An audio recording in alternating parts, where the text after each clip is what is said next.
Assalamualaikum warahmatullahi wabarakatuh. My name is Nadia Febrianti, my student education number 36.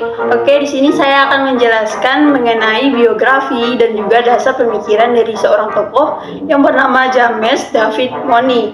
Oke, so langsung saja, let's go.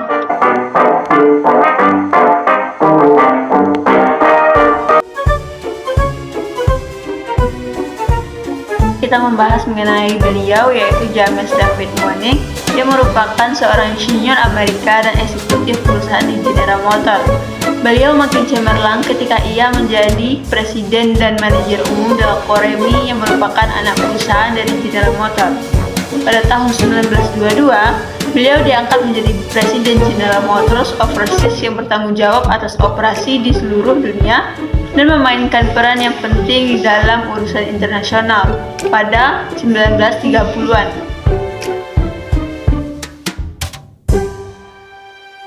Kemudian kita lanjut kepada beberapa poin penting dalam kehidupan dan karirnya beliau.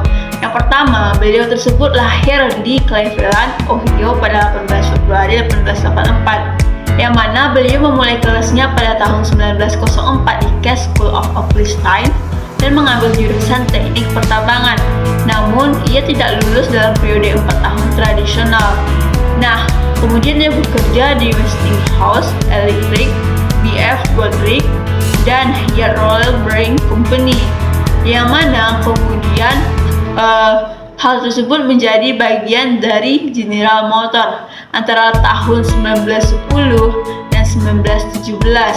Nah, pada tahun 1917 tersebut, beliau mendaftar menjadi seorang tentara dan menjabat sebagai kapten di Prancis dengan resimen amunisi ke-309 artileri lapangan ke-159.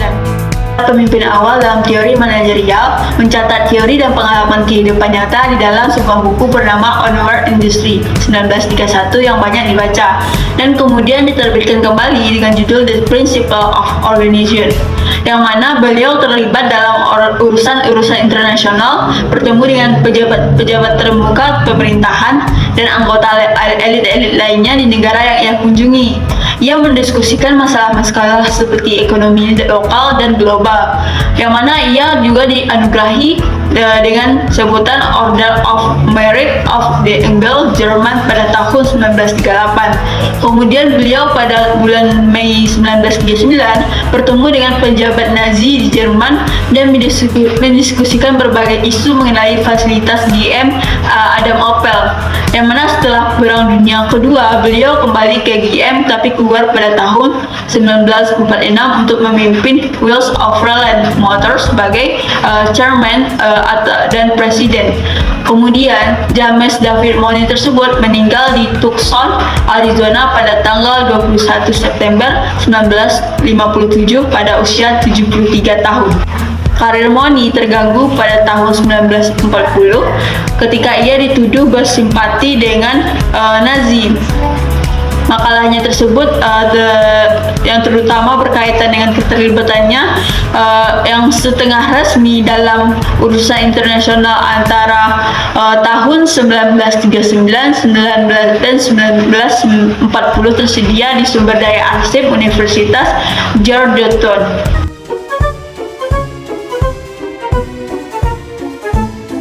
Kemudian kita masuk kepada dasar pemikiran dari James D. Money. Ia merupakan seorang pemimpin awal dari teori manajerial. Menurutnya, organisasi adalah setiap bentuk kerjasama manusia untuk mencapai tujuan bersama. Nah, beliau mencatat teorinya dan pengalaman nyata di dalam sebuah buku bernama Onward Industry 1931 yang diterbitkan kembali di dalam edisi revisi sebagai The Principle of Organization pada 1947. Yang mana di dalam Onward Industry tersebut, Money dan Farley mengemukakan 4 prinsip organisasi, yaitu pertama adalah prinsip koordinasi, yang kedua prinsip skalar, yang ketiga prinsip fungsional, dan yang keempat yaitu prinsip tata. Prinsip yang pertama yaitu prinsip koordinasi, yang mana ia dianggap sebagai prinsip pertama dan mengandung prinsip lainnya.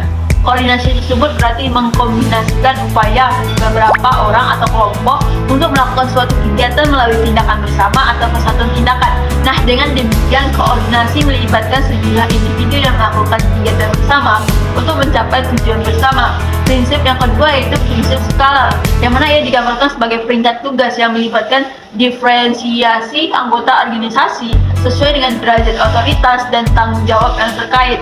Diferensiasi skalar merujuk hanya pada derajat atau gradasi otoritasi dan tanggung jawab anggota organisasi.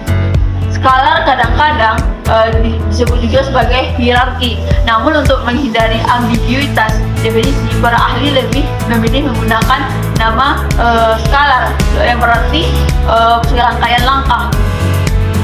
Di dalam organisasi, skalar berarti serangkaian tugas yang melibatkan prinsip-prinsip organisasi lainnya sesuai dengan otoritas dan juga tanggung jawab masing-masing. Yang sementara itu, prinsip yang ketiga yaitu fungsional, yang mana ia didefinisikan sebagai diferensiasi antara berbagai jenis tugas. Di dalam setiap organisasi harus ada beberapa fungsi yang memutuskan atau juga menentukan tujuan dan prosedur yang diperlukan untuk pencapaiannya. Para penyelenggara atau kegiatan staf harus mampu mengidentifikasi prinsip-prinsip fungsional yang muncul di dalam setiap pekerjaan dan juga menjadikannya sebagai sebuah dasar dalam mengkorelisasikan fungsi-fungsi itu. Sementara itu, manajer bertugas mengkorelisasikan siapa yang melakukan fungsi-fungsi tersebut. Dan selanjutnya yaitu prinsip staff, yang mana merupakan sesuatu untuk mendukung atau bersandar, tetapi tanpa otoritas untuk memutuskan atau memulai. Nah, staff tersebut adalah murni layanan tambahan, yang mana fungsinya untuk memberikan informasi dan nasihat sehubungan dengan rencana dilaksanakannya suatu kegiatan. Yang mana di dalam organisasi, prinsip staff tersebut berarti layanan yang memiliki 3 fase, yaitu fase informatif, penasehat, dan pengawasan. Fase informatif mengacu pada hal-hal yang harus diketahui otoritas dalam menyusun keputusannya. Penasehat mengacu pada penasehat aktual berdasarkan informasi tersebut. Sedangkan pengawasan tersebut ditunjukkan kepada kedua fase sebelumnya. Nah, sebagaimana yang diterapkan pada semua detail eksekusi, yang mana intinya adalah bahwa garis komando mewakili otoritas manusia dan staf dan mewakili otoritas ide. Beliau mengemukakan 2 syarat utama di dalam layanan staf yang efisien, yaitu koordinasi dan infiltrasi. Infiltrasi yang mana koordinasi menggambarkan metode yang diperlukan dari prosedur staf yang terbaik, sedangkan infiltrasi merupakan sebuah tujuan akhir dari semua kegiatan staf. Nah, berdasarkan penjelasan dari saya sebelumnya, dapat kita ketahui dan disimpulkan bahwa James David Monline tersebut merupakan pemimpin awal dari manajerial, dan juga ia mengemukakan 4 prinsip, yaitu prinsip koordinasi, prinsip skalar, dan juga prinsip fungsional, dan terakhir yaitu prinsip staff. Mungkin segitu saja dari saya. Jika ada yang salah, saya mohon maaf. Assalamualaikum warahmatullahi wabarakatuh.